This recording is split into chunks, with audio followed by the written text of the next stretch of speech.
So I did the maths today and realized that I have been teaching higher education, meaning adult students, for 21 years.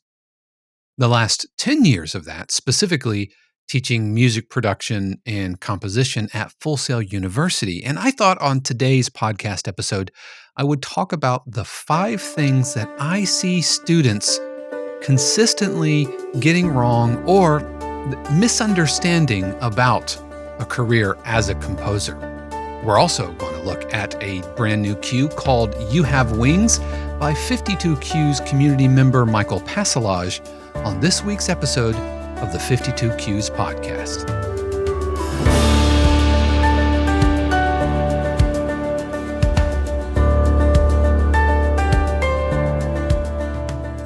What is happening, everybody? This is Dave Croft, and welcome back to another episode of the 52Q's podcast. What is 52Q's? Well, we are a diverse community of composers and producers devoted to writing better production music through lifelong learning, mutual support, and encouragement to others along their journey, all one cue at a time. We are committing to writing at least one cue per week for the entire year, and it is week 4, or I'm doing a wrap-up of week 4 of 2022, and I am so glad you are with me. I'm so glad you found me. However you found me, I sincerely appreciate you. I also sincerely appreciate my Patreon patrons whose support helps keep the channel and the podcast going.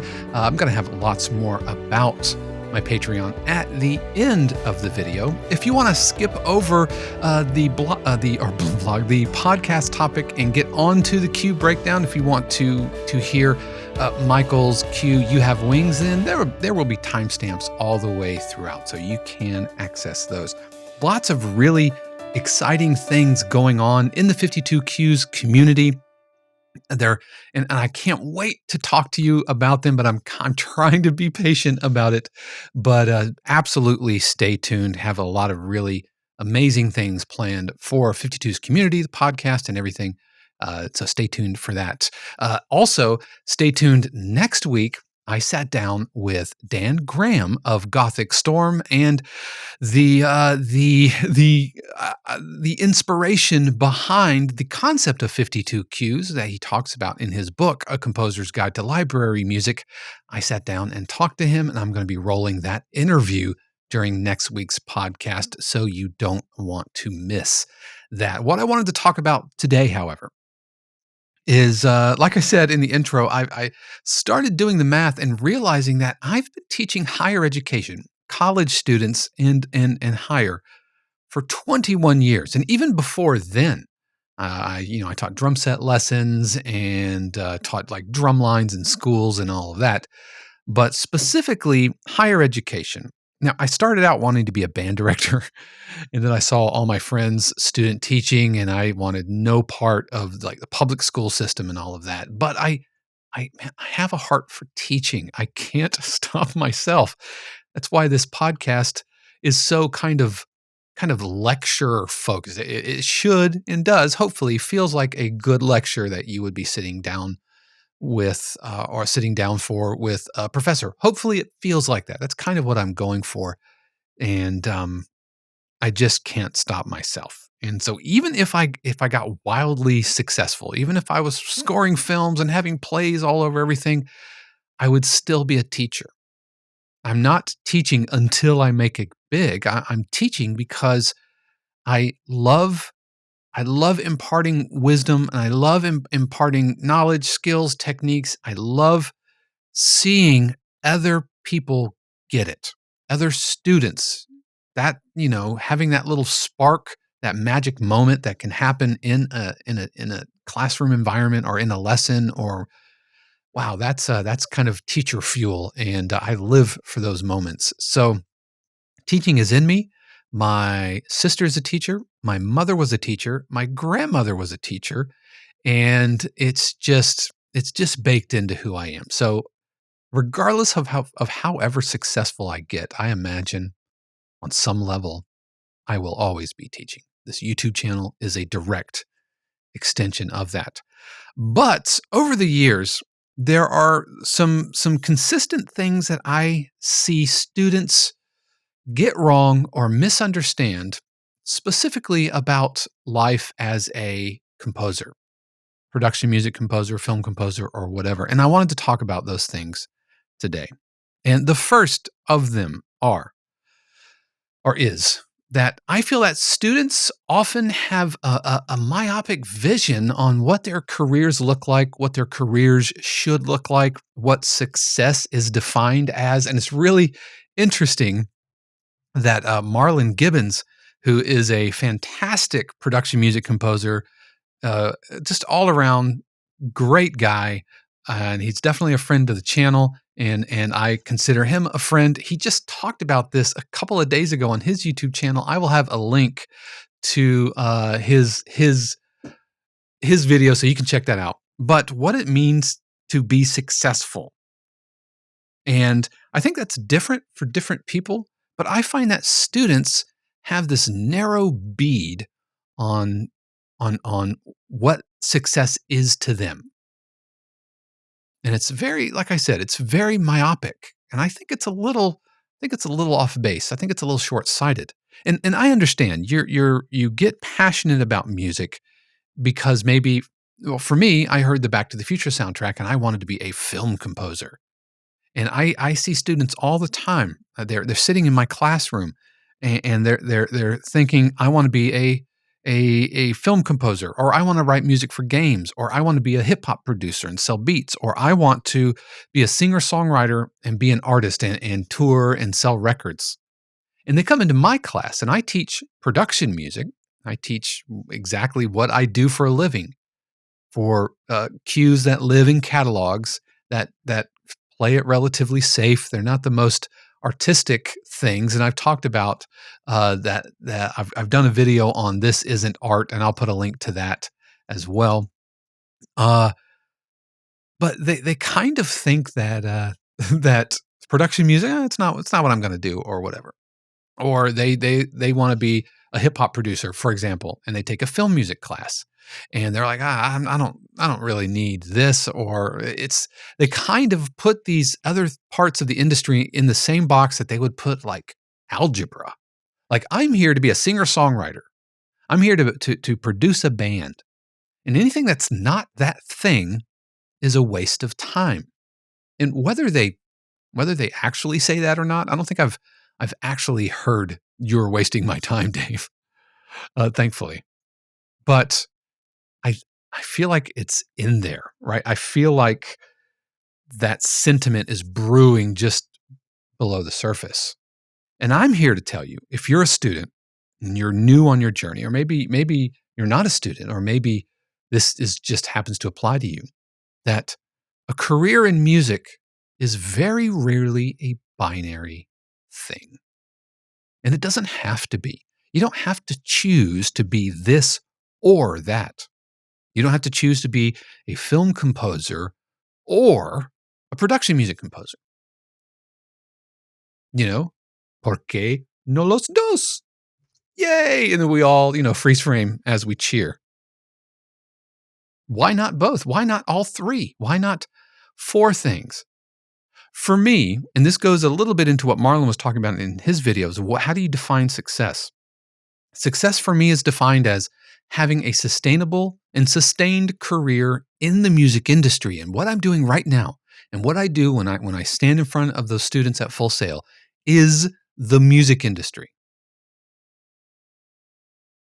When I write production music, that's the music industry. When I go play a gig in a theater, that's the music industry. When I music direct an artist, that's the music industry. When I do arrangements of "Call Me Maybe" for Woodwind Trio, that's autobiographical, and that is the music industry. Because until you get to that end game, until you reach your vocational arrival gate, you're going to probably be doing a lot of other things on the side, some of which might ignite you the way that production music has for me, because I started wanting to be the next Alan Silvestri, not John Williams, Alan Silvestri, the next Danny Elfman. Because right behind Back to the Future, as a matter of fact, I think it was just a couple of years later, here comes the Batman soundtrack. And here I was, this high school band nerd, while all my friends were listening to Pearl Jam and Nirvana and Guns N' Roses, I was blasting Danny Elfman in my van because I was a drummer and I had a van.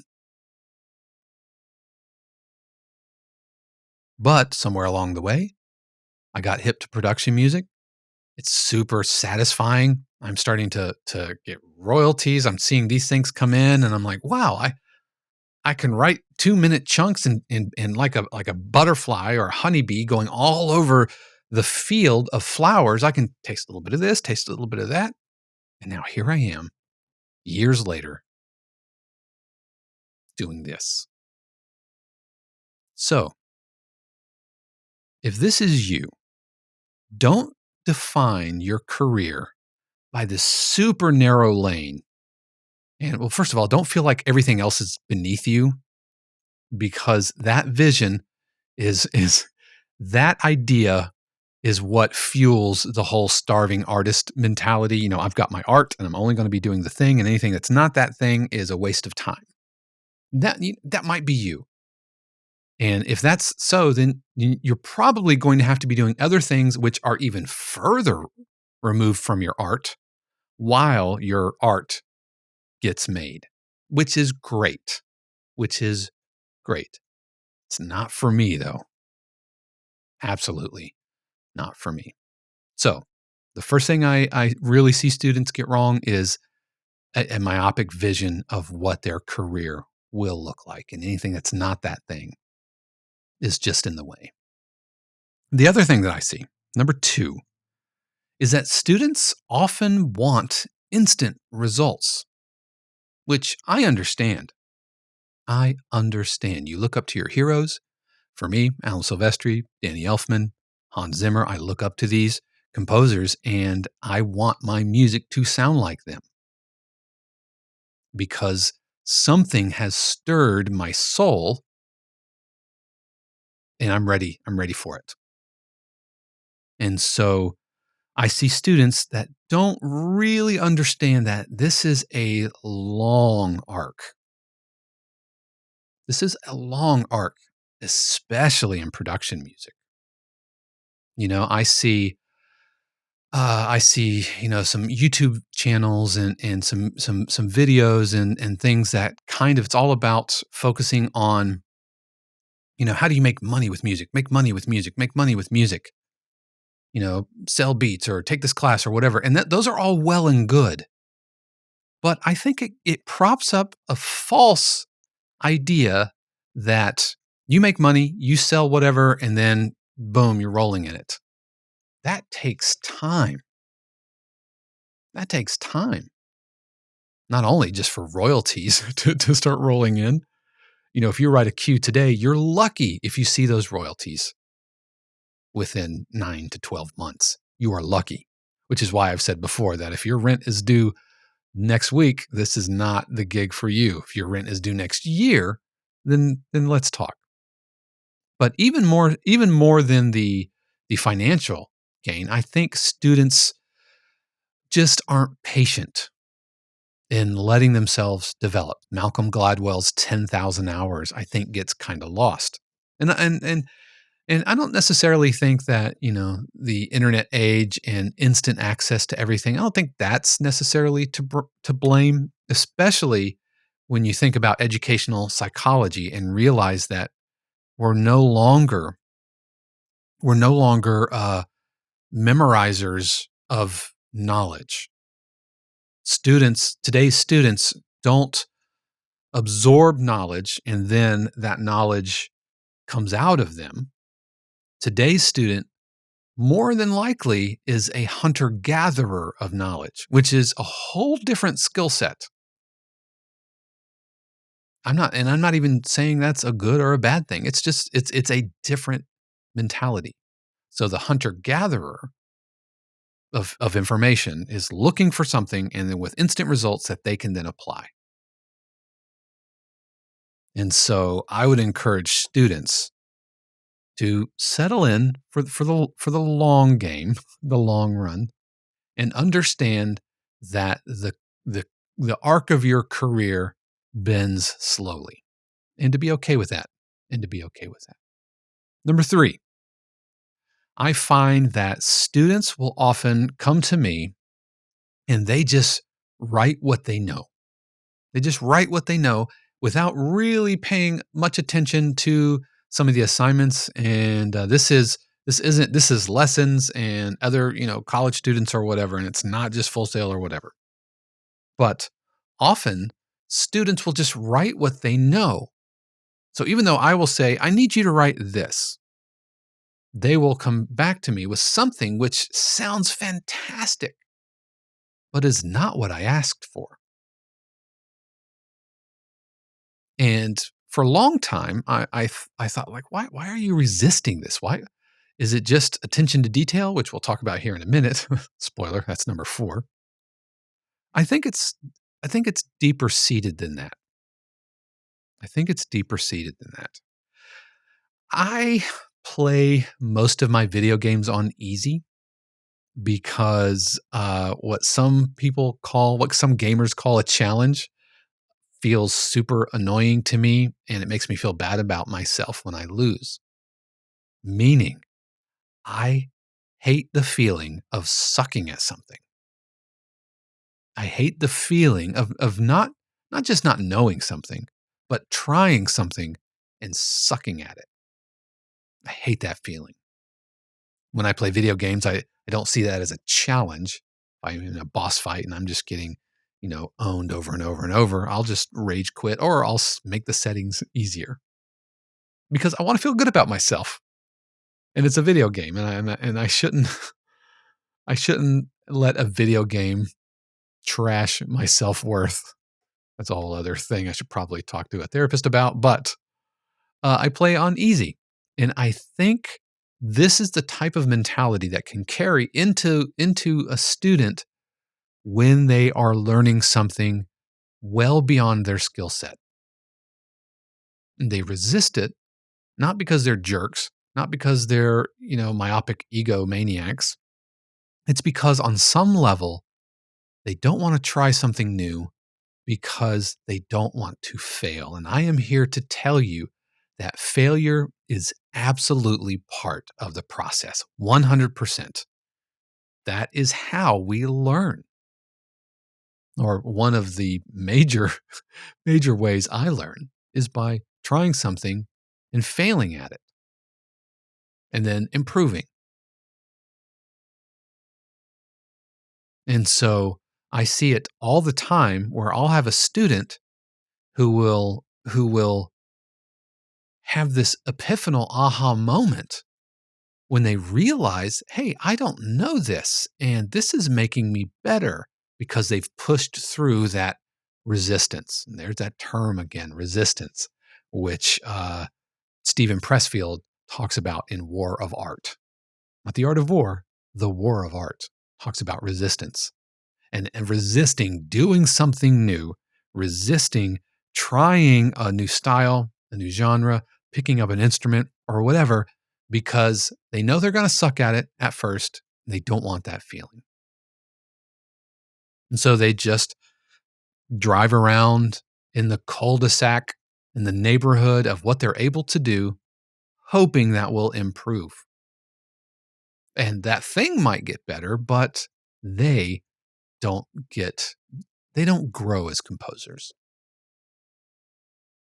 Another thing I see students do, number 4, and I alluded to this earlier, which is I see students missing a lot of detail, just a lot of details. And again, this is a broad observation. And this goes, back to my time in Memphis. You know, I will lay out very specific instructions, everything from like the file format, naming, structure, and everything. And I will just see students miss the details. And I don't think it's because they're lazy.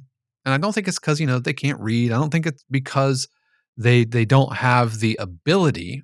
I think it goes back to what I was talking previously in how learning philosophy, learning psychology is changing from deep-seated understanding to hunter-gatherer. And hunter-gatherers are trained, mentally trained to kind of scan through things, extract what they need, and go. Discard mentally, visually, discard what they don't need, take what they need, and go. And a lot of times, details get missed that way. They get missed. Little things like I need a 48 kilohertz sample rate, and you spit out 44 ones. For example, and those types of things, woo, that's really important when it comes to working with a library, working with a catalog who has very specific instructions. And I am not immune to this at all. There have been times when I've asked a question. I'll get an email and I'll ask a library a question about it, only to realize that they answered that question because I had only skimmed the email. I had only hunted and gathered the information I thought I needed and didn't really, really let it absorb. So I would encourage you, if this is you, I would encourage you to slow down, take your time. If you need to make notes, this is what they need. That's one of the things I do is I'll open up a notepad doc and I'll write, okay, this publisher needs this file format, this naming convention. These are all of the stems they need. These are all the cut downs. And that can be super challenging because different libraries have different requirements, different needs. This library wants 44.1. This library is okay to submit MP3s before they get approved. This library wants these cut downs. This library leaves the cut downs up to you. This library has minus 10 LUFS. This library is okay with minus 14 RMS. This library needs no mastering. This library wants final lots and lots and lots of details to manage in the production music world. And I see composers who are young in the industry miss a lot of these details.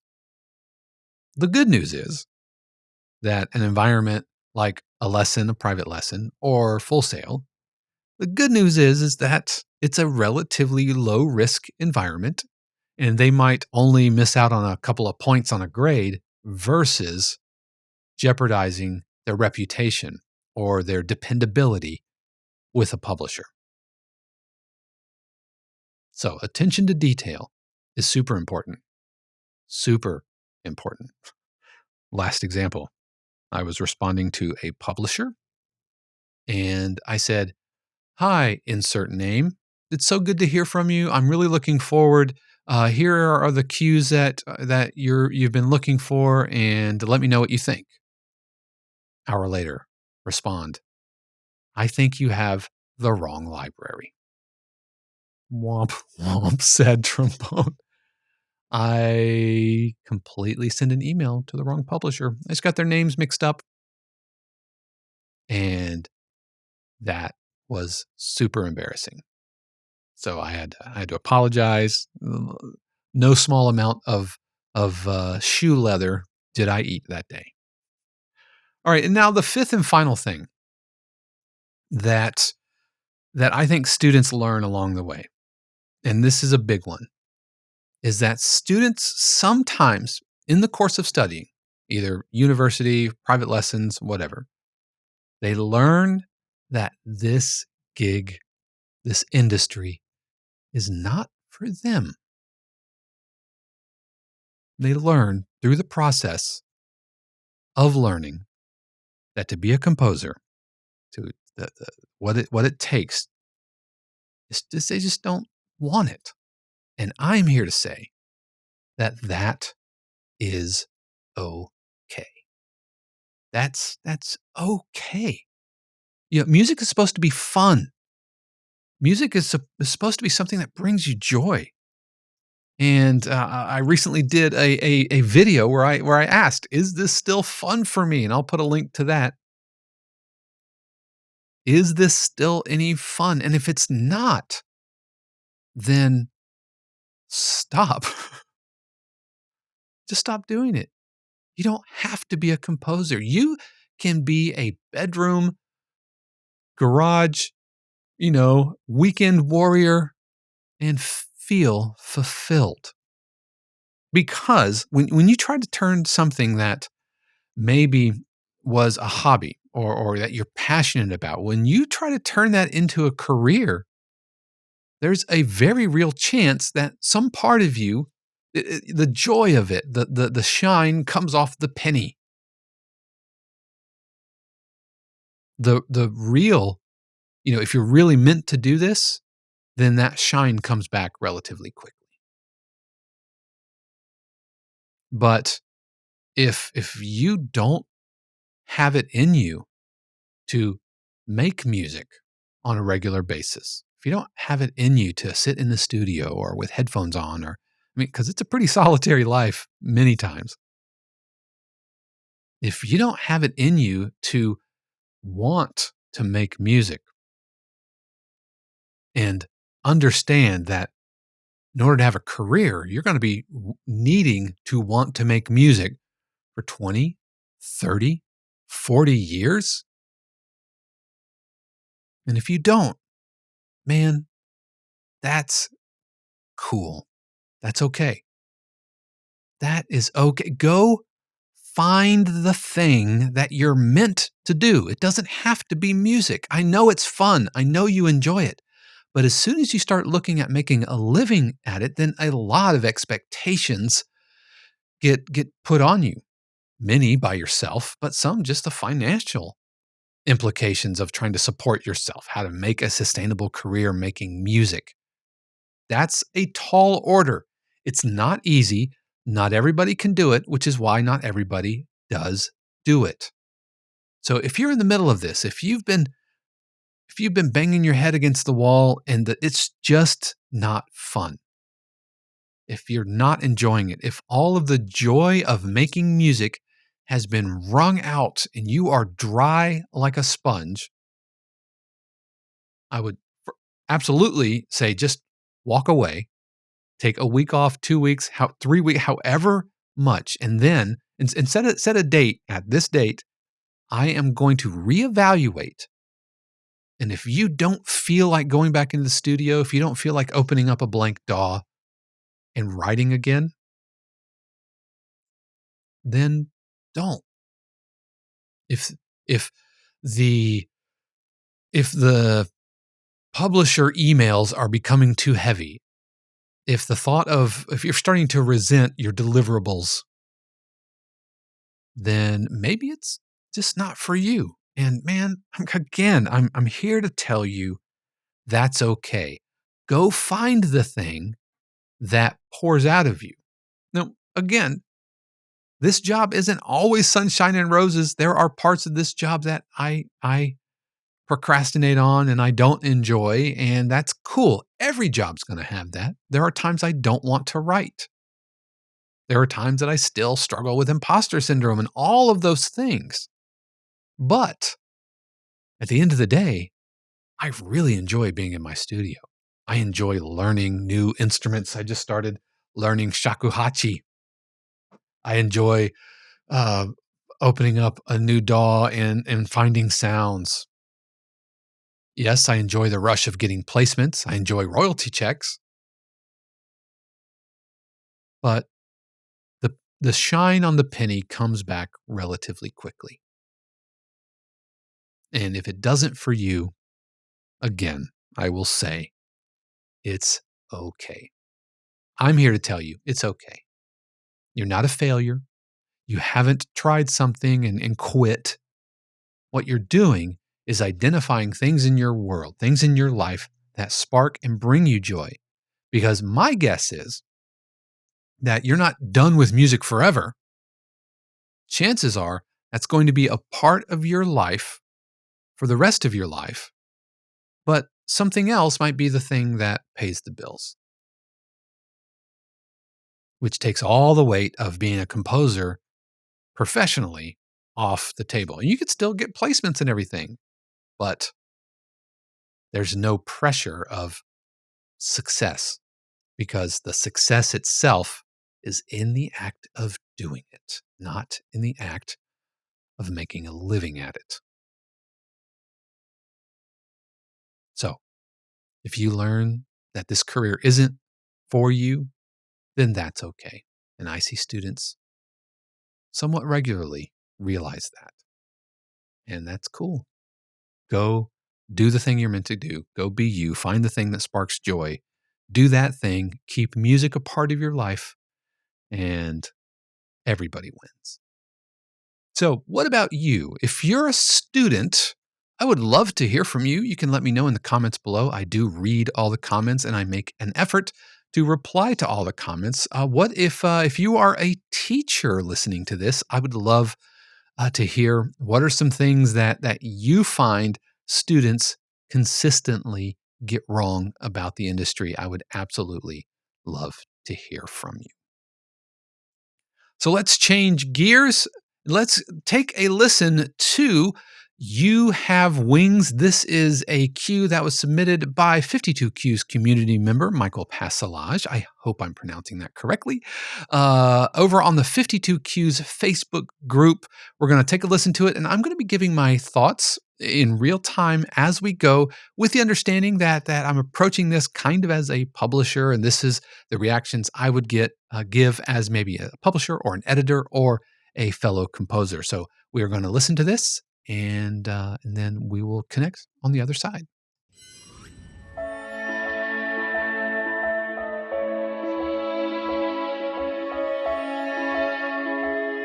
One of the things I like about this cue is it's a little bit of a departure from the normal tension music that we do, that I write a lot of, and I see a lot of it in the 52 Q's community. Loving this.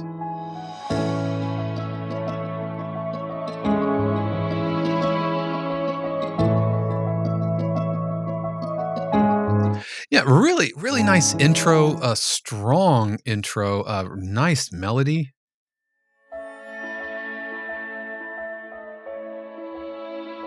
Nice progression. Have your back and forth. Nice string work as well. The piano sounds great. Nice build. I felt like when the I think it's a guitar comes in, I feel like I lose the pulse. Da-dun, da-dun, da-dun, dun, dun, da-dun, da-dun, da-dun, dun. Yeah, all of which are really cool. They all sound great. I feel like we've lost that pulse, that really strong sense of boom, ba-dum, ba-dum, ba-bum, bum. And it might just be a mix thing. Kind of bring the harmonics down in the mix, push the or keep the piano up.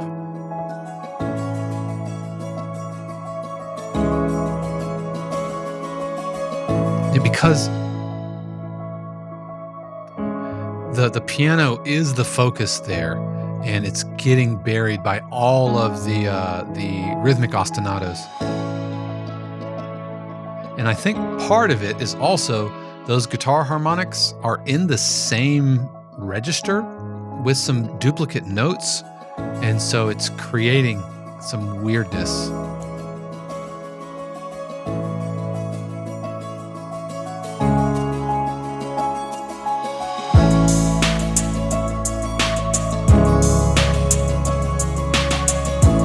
Really, really nice. I would pull that snare back in the mix a little bit, and let's ease into that and do it. I would just do the snare just on beat 2, like let that build. No snare here. No snare. No snare. Then now snare. Then go into the 2 and 4. All right, because that's going to give you another layer of energy as you are pushing forward. by offsetting that snare drum to where it's only hitting on beat 1, the first phrase, and then to 2 and 4. It's going to give you another gear that you can push forward.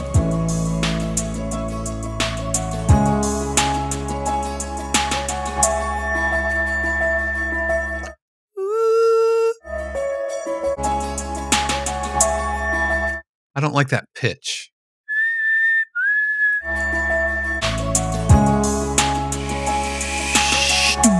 No, not a sub drop. Not put a sub drop. Maybe a soft impact, a grand casa, or a big bass drum, just to help kind of signal that, hey, we're going into a breakdown here.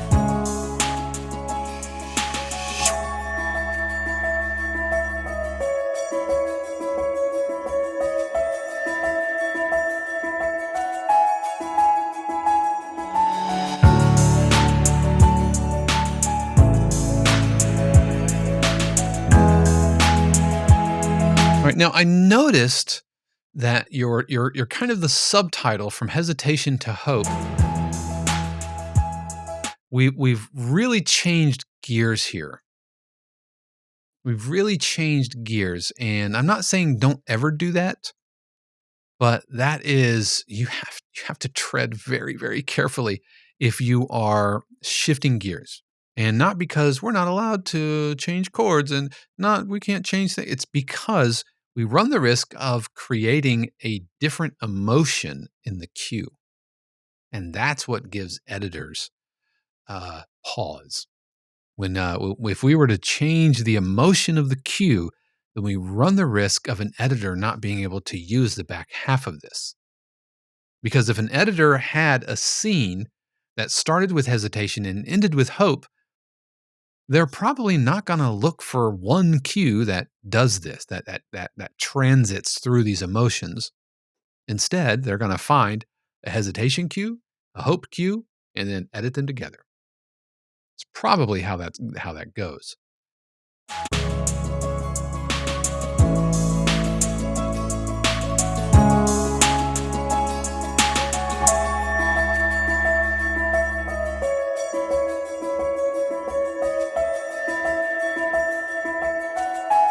And so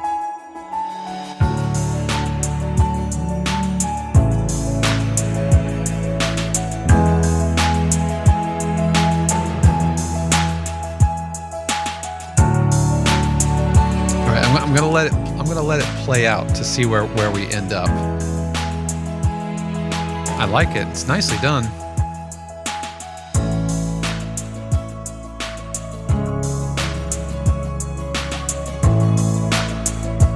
All right, so we kind of ended up.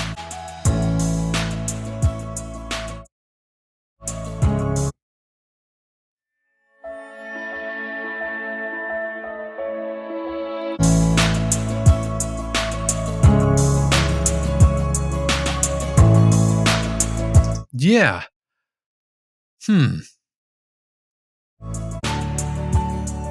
I would almost treat that different chord progression in the breakdown. So instead of going to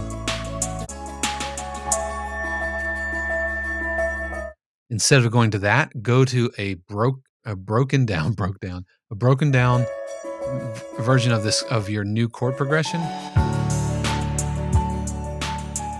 I love the melodic consistency there. Really well done.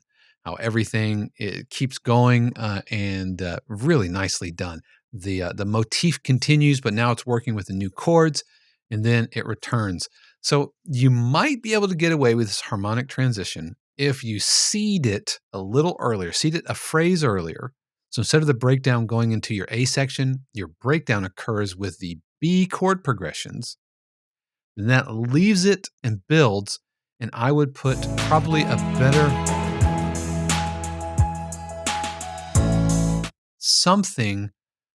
extra bar, so that it really feels like we've gone somewhere and now we are returning. So an extra measure.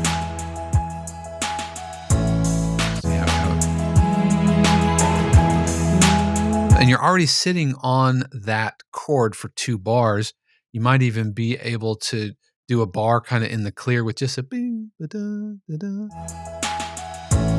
and then come back.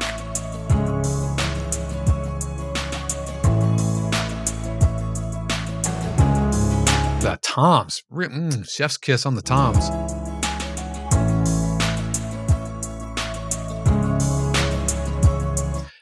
The kick pattern feels a little, I use a term called magoo. It feels just a little bland. And so I wonder if you can make it a little hipper by doing something like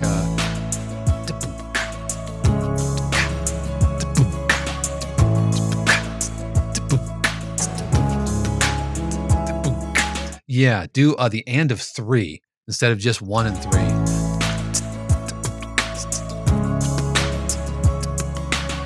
Kind of lean into hip hop territory a little bit more.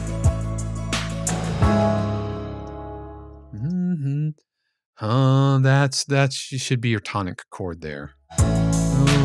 It would end on that chord.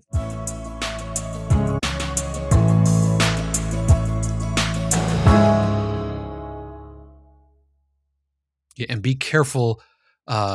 Be careful not to nosedive your audio tail a little bit too much. It seems to dip down and then mellow out. I would do your automation curve to where it's more rounded on the top and then dives down, as opposed to kind of going down sharply and then smoothing out.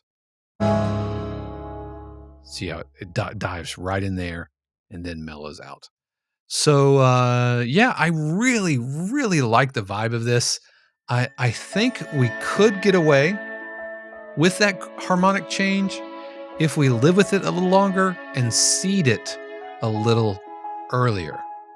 But yeah, thank you so much, Michael. Thanks for sending that along. And if you are interested in having your own cues played, you can check out the 52 Cues Facebook group, which you can reach to by going to 52cues.com or facebook.com/groups/52cues. This was a submission for our week 4. We're already in the middle of collecting cues for week 5, and I will be featuring one of those next week on the podcast. So that is going to do it for me today. Thank you so much for joining me. I'm so glad that you found me. And I need to give a special word of thanks to my Patreon patrons whose support helps keep this channel happening. So if you like what you are hearing and seeing, don't thank me, thank them. To be a patron, it's just $1 a month. And not only do you get the satisfaction of supporting, a fellow composer, you also get access to my weekly music production live streams. Just last night, we did a cue working up off of some references, and I embarrassed myself trying to play shakuhachi without my cheater mouthpiece here, and I am not ready to do that live for other human beings, but with the mouthpiece, I was able to get some really cool sound. So we got about halfway through an intrigue cue, and really excited for their support. So that is going to do it for me this week. I hope you had a fantastic week 4, and I hope you're having a great week 5, and be on the lookout again next week. Dan Graham sits down and we talk about Gothic Storm. We talk about the concept of 52 cues. We talk about his process from composer to publisher to sample creator. And so you definitely don't want to miss that. But guys, that's going to do it for me. Until next time, peace. The 52 Cues podcast is copyright 2022 Dave Croft, all rights reserved. The music played on the podcast is copyright of their respective owners and is used for educational purposes only. For more information, including joining the 52 Cues community and submitting your cue for consideration on the podcast, head over to 52cues.com.